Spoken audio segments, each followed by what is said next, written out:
నమస్తే. ఇన్నాళ్ళు నన్ను సపోర్ట్ చేస్తూ, ఎంకరేజ్ చేస్తూ మీ ప్రేమని నాకు అందిస్తున్న ప్రతి ఒక్కరికి కృతజ్ఞతలు. అలాగే ఈ వీడియో కూడా ఖచ్చితంగా మీకు ఉపయోగపడుతుంది. లైక్, షేర్ అండ్ సబ్స్క్రైబ్ చేసి మీ సపోర్ట్‌ని నాకు అందించండి. అలాగే ఈ వీడియో పట్ల మీకున్న అభిప్రాయాన్ని కామెంట్ సెక్షన్‌లో కామెంట్ చేసి తెలియజేయండి. ఇప్పుడు వీడియోని చూద్దాం. నమస్తే. Welcome to our channel. నేను పద్మిని. ప్రస్తుతం మనతో పాటు ప్రముఖ ఆధ్యాత్మికవేత్త, ఆస్ట్రోన్యూమరాలజిస్ట్, వేదిక్ వాస్తు స్పెషలిస్ట్, శ్రీ విద్య మరియు హనుమత్ ఉపాసకులు బ్రహ్మశ్రీ డాక్టర్ సిస్లా జయశంకర్ గారు మనతో పాటు ఉన్నారు. మాట్లాడదాం. సార్ నమస్తే సార్. ఆయుష్మతి భవ. సార్, శత్రు బాధలు అనేవి అంతకంతకి పెరిగిపోతూనే ఉన్నాయి. శత్రువు లేనివాడు నిజంగా ఎవరుంటారో శత్రువు లేని వాళ్ళు అనేవాళ్ళు ఉన్నారు అని అంటే అతిశయోక్తి ఏమో అనిపిస్తుంది వాళ్ళ రేపు. రైట్. అయితే ఈ శత్రువులు అంటే బయటనే కాదు, అంతర్గత శత్రువులు అనుకోవచ్చు, మన ఆలోచనలు, మన బిహేవియర్, అది కూడా ఖచ్చితంగా శత్రువుల్ని కొని తెస్తుంది ఖచ్చితంగా. మరి ఈ శత్రు బాధ నుంచి బయటపడాలంటే ఏం చేయాల్సి ఉంటుంది? అసలు శత్రుత్వం ఎందుకు వస్తుంది ఎదుటి వాళ్ళతో అంటే, మన ఆలోచనల్లో ఉండే అక్రమమైన ఆలోచనలు, ధర్మానికి విరుద్ధమైన ఆలోచనలే శత్రువులు. అవే శత్రువులు తెచ్చిపెడుతుంది.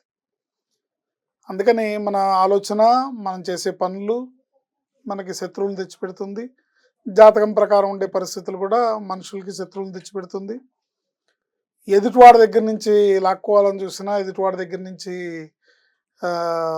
ఆక్రమించుకోవాలని చూసినా శత్రుత్వం వస్తుంది. ఏంటి, లేదా వాళ్ళతో పోటీ పడి వాళ్ళకుంది నాకు కూడా కావాలి, వాళ్ళకి బెంజ్ కారు ఉంది నాకు కావాలని మనం అక్రమంగా ఆలోచించిన అసూయతో వచ్చేది కూడా శత్రుత్వం వస్తుంది. అనేక రకాలుగా వస్తుంది. ముఖ్యంగా శత్రుత్వం డబ్బు ద్వారా వస్తుంది. ఇద్దరు స్నేహితుల మధ్యలో డబ్బు డీలింగ్ అనేది లేకపోతే వాళ్ళ జీవితంలో విడిపోవడం జరగదు. డబ్బు, money makes many things. So many things.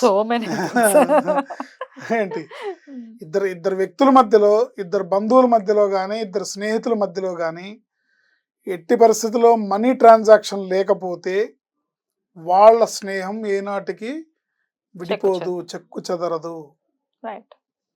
అక్కడ స్నేహం పాడిపోయింది, శత్రుత్వం వచ్చింది అంటే డబ్బుల వల్లే వస్తుంది.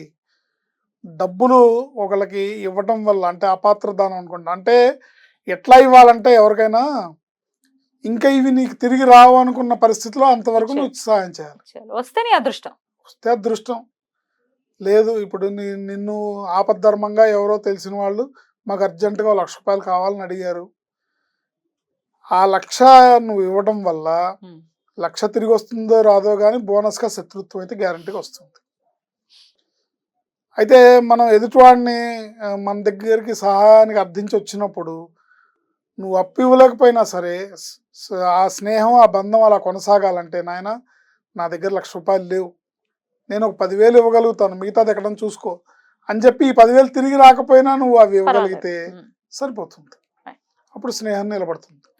జనరల్గా శత్రుత్వం అనేది డబ్బు ద్వారాను, ఆస్తుల ద్వారాను, ఏంటి కాంతా కనకం అనే సామెత ఉంది కదా, ఆ రకంగా స్త్రీ వల్ల కానీ, కనకం అంటే బంగారం అంటే సంపద వల్ల కానీ, భూముల వల్ల కానీ, వీటి వల్ల శత్రుత్వం వస్తుంది. వీటన్నిటికి కూడా సుబ్రహ్మణ్య స్వామి ఆరాధన అద్భుతంగా మనం కాపాడబడతాం. అంటే మనలోని శత్రుభావనలు, ఎదుటి వాళ్ళ మీద శత్రుభావనలు, మనలో అంతర్గతంగా ఉన్న శత్రువులు అన్నీ కూడా నిర్మూలింపబడతాయి. సుబ్రహ్మణ్య స్వామి ఆరాధన చాలా విశేషమైనది. సో దాన్ని బాగా అలవాటు చేసుకోవాలి. ఆయన మాలామంత్రం ఉంటుంది, దాన్ని నిత్యం 11 సార్లు కనుక జపించుకున్నట్టయితే బ్రహ్మాండంగా ఉంటుంది. ఓం శరవణోద్భవాయ సాం సీం సూం సైం సౌం సహ సుబ్రహ్మణ్యాయ కుమారాయ కుక్కుటధ్వజాయ కుంకుమవర్ణాయ మహామోహనాయ ద్వాదశాక్షరాయ సర్వశత్రుహరాయ పరసైన్య విధ్వంసకాయ దేవసేనాధిపతయే నమ స్వాహ. అబ్బా, భలే ఉంది సార్ మంత్రం మాత్రం. నిజంగా స్వామి ఎంత ముద్దుగా ఉంటారో ఈ మంత్రం అంత అందంగా ఉంది. చదువుతుంటే కూడా ఒళ్ళు పులకరిస్తుంది. ఇంకోసారి చెప్పరా? ఓం శరవణోద్భవాయ సాం సీం సూం సైం సౌం సహ సుబ్రహ్మణ్యాయ కుమారాయ కుక్కుటధ్వజాయ కుంకుమవర్ణాయ మహామోహనాయ ద్వాదశాక్షరాయ సర్వశత్రుహరాయ పరసైన్య విధ్వంసకాయ దేవసేనాధిపతయే నమ స్వాహ. మనం ఈ కలియుగంలో మనకి ఏ కామ్యం కావాలన్నా మనం సౌమ్య దేవతలు, అంటే పార్వతీ పరమేశ్వర్లు, శివ కుటుంబం, లక్ష్మీనారాయణులు, ఆ పరివారం అంతవరకే చూసుకోవాలి కానీ ఉగ్రదేవతల జోలికి వెళ్ళకూడదు ఎప్పుడు కూడా.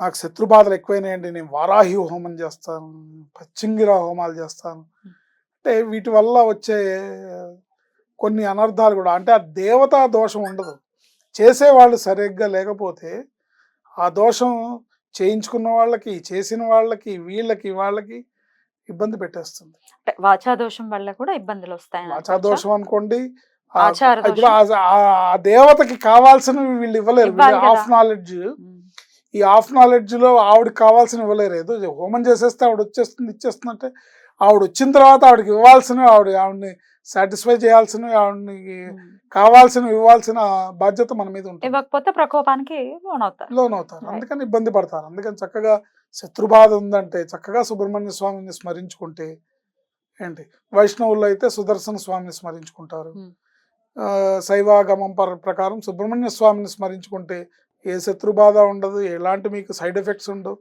చక్కగా తీయటి గోళీలాగా, హోమియో మందులాగా సైడ్ ఎఫెక్ట్ లేకుండా మీ కామ్యాలన్నీ నెరవేరుతాయి. ఇప్పుడు ఆయన కుజుడికి అధిపతి, సో కుజుడే కారణం కుటుంబానికి, భూములకి, అప్పులకి, ధనానికి, ధనం నిల్వ ఉండడానికి, అన్నిటికీ ఆయనే కదా. సో ఆయన ఒక సుబ్రహ్మణ్య స్వామిని ఆరాధిస్తే బ్రహ్మాండంగా ముఖ్యంగా మంగళవారం, శనివారం, మంగళవారం నాడు, ఆదివారం నాడు సుబ్రహ్మణ్య స్వామిని ఆరాధించడం వల్ల విశేషమైన ఫలితాలు ఉంటాయి. అండ్ ముఖ్యంగా ఇంకా కొంచెం మీరు ఆసక్తి ఉంది, మాకు బాగా శత్రు బాధలు ఉన్నాయండి, మాకు అంటే ల్యాండ్ డీలింగ్స్లో గొడవలు అవుతున్నాయి, వివాదాలు ఉన్నాయి, భూ వివాదాలు. ఇప్పుడు ఒకటి ఉంటుంది, ఇది నాది అంటారు ఒకళ్ళు, నాది అంటారు ఒకళ్ళు, దాని గురించి కొట్టుకుంటారు, దీనికి ఇది నేను కొన్నాను, మా తాతగారు సంతకం పెట్టారంటారు, నాకు చెందాల్సిందని, ఇట్లా రకరకాలుగా భూ వివాదాలు అనేకం ఉంటాయి, కోట్ల రూపాయల్లో ఉంటాయి.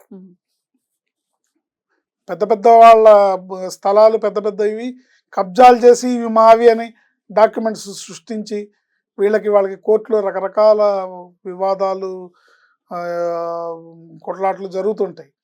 ఇలాంటి వాటికి కూడా శత్రుబాధ పోయి అన్ని వివాదాలు తొలగడానికి సుబ్రహ్మణ్యేశ్వర స్వామికి సంబంధించిన ఒక విశేషమైన హోమం హైదరాబాద్ జూబ్లీ హిల్స్ శ్రీ సీతారామచంద్ర స్వామి దేవస్థానంలో జరుగుతుంది.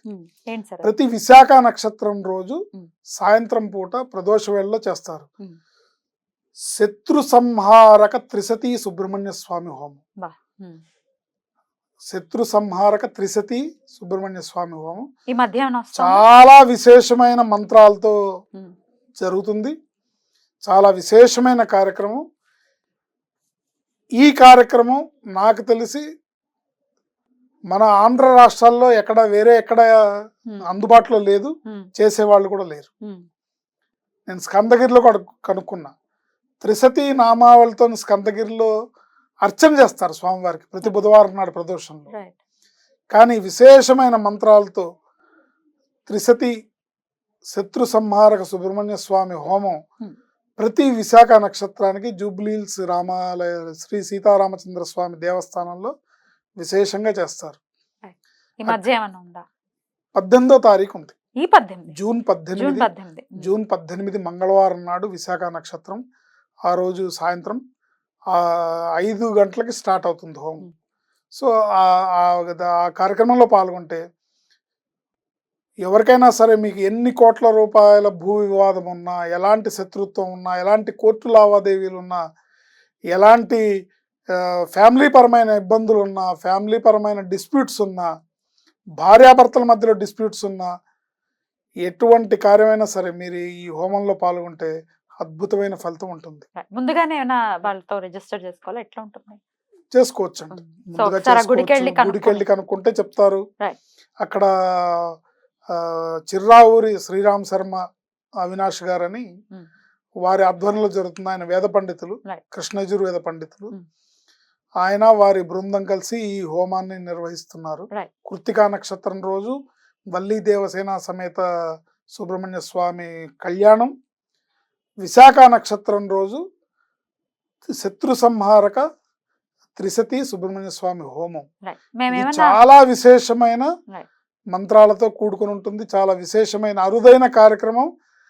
వేరే చోట ఇది అలభ్యం. ఓకే. మేమేమైనా షూట్ చేసి ప్రేక్షకులకు చూపించచ్చా? అడుగుదామండి, ప్రయత్నం చేద్దాం. తప్పకుండా. అడుగుదాం, దేవస్థానం వాళ్ళని పాలక మండలిని అడిగి తప్పకుండా. మనం సుదూర ప్రాంతాల్లో ఉన్న వాళ్ళు చూసి అట్లీస్ట్ చూసైన స్వామి అనుగ్రహానికి పాత్రలు అవుతారు ఖచ్చితంగా. తప్పకుండా తప్పకుండా చూపుతో కూడా లేకపోతే శ్రవణం చేత, మంత్రాల యొక్క శ్రవణం చేత కూడా ఖచ్చితంగా ఫలితం ఉంటుంది. కాబట్టి శత్రునాశనం అనేది జరగాలి. అంటే శత్రునాశనం ఇన్ ద సెన్స్ శత్రుత్వం పోవాలి. అంటే ఆ మంత్రాలు సుబ్రహ్మణ్య స్వామికి అన్ని రకాల బీజాక్షర మంత్రాలతోని శత్రు సంహార త్రిశతి అంటే 300 మంత్రాలు ఉంటాయి. మంత్రాలు 300 మంత్రాలు శత్రు సంహారక అని అన్నారు. కానీ మీరు ఈ హోమంలో పాల్గొంటే ఎటువంటి కామ్యమైనా నెరవేరుతుంది. ఒక సంవత్సరం పాటు 12 విశాఖలకు గనక మీరు అటెండ్ అవుతే మీ సమస్య ఎంత పెద్దదైనా సరే, అది 500 కోట్ల సమస్య అయినా 1000 కోట్ల సమస్య అయినా తీరిపోతుంది. అద్భుతం సార్. మీరు ఒక్కసారి మాకు అది కూడా తెలియజేస్తే మేము వెళ్ళి కనీసం షూట్ చేస్తాం ఖచ్చితంగా. ప్రేక్షకులకి చూపించేటటువంటి ప్రయత్నం. తప్పకుండా మనం కృతజ్ఞతలు సార్. నమస్తే.